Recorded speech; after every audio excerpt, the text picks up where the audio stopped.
అందరికీ నమస్కారం. ఆదిశంకర భగవత్పాదుల వారు రచించినటువంటి శివానంద లహరి స్తోత్రం నది నుంచి 37వ శ్లోకం, దాని భావాన్ని తెలుసుకున్నాం.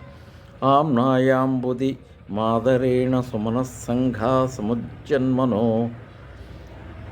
మంధానం దృఢభక్తిరజ్జు సహితం కృత్వా మదిత్వా తతః సోమం కల్పతరుం సుపర్వసురభీం చింతామణిం ధీమతాం నిత్యానందసుధాం నిరంతర రమా సౌభాగ్యమాతన్వతే. ఇక్కడ ఆమ్నాయాంబుది అంటే వేదములు అనేటటువంటి సాగరంతో పోలుస్తున్నాడు.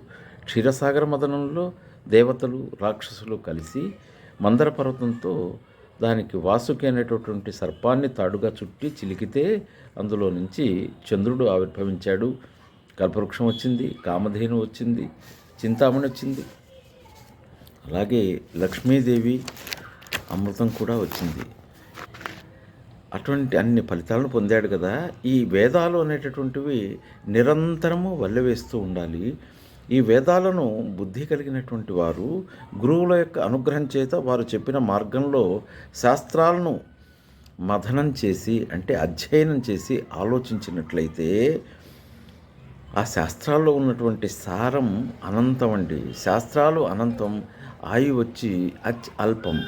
మనం శాస్త్రాలు, పురాణాలు, ఇతిహాసాలు, ఉపనిషత్తులు ఎన్నో ఉన్నాయి. మనం హిందువులుగా జన్మించినందుకు ప్రతిదినం కూడా కనీసం ఒక శ్లోకం, ఆ శ్లోకాన్ని భావాన్ని తెలుసుకోవడం మన యొక్క కర్తవ్యం అండి.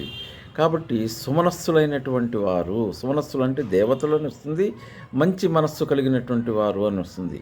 ఆమ్నాయాంబుది అంటే ఆ శాస్త్రములను తన బుద్ధి అనేటటువంటి పర్వతాన్ని పెట్టి దానికి భక్తి అనేటటువంటి తాడును కట్టి కానీ అధ్యయనం చేయడం అనే మథనాన్ని కానీ చేసినట్లయితే అందులో నుంచి ఆవిర్భవించేటటువంటి వాడే సోముడు. సోముడు అంటే ఉమాసహితుడు అయినటువంటి శివుడు ప్రత్యక్షమవుతాడు.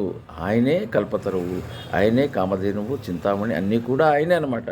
సకల శ్రేయ ప్రజోద్యోగిను అన్నట్టు శాశ్వతమైన సుఖాన్ని ఇచ్చేటటువంటి ఆ పరమాత్మ ప్రత్యక్షమవుతాడు. కాబట్టి నిత్యానందాన్ని ఇచ్చేటటువంటి పరమాత్మ, అలాగే మనం భక్తిపూర్వకంగా ధ్యానించి శాశ్వత ఆనంద అమృతాన్ని, మోక్షాన్ని పొందగోరుతూ భగవంతుడికి నమస్కరించడమే మనం చేయవలసినటువంటి కర్తవ్యం. స్వస్తి.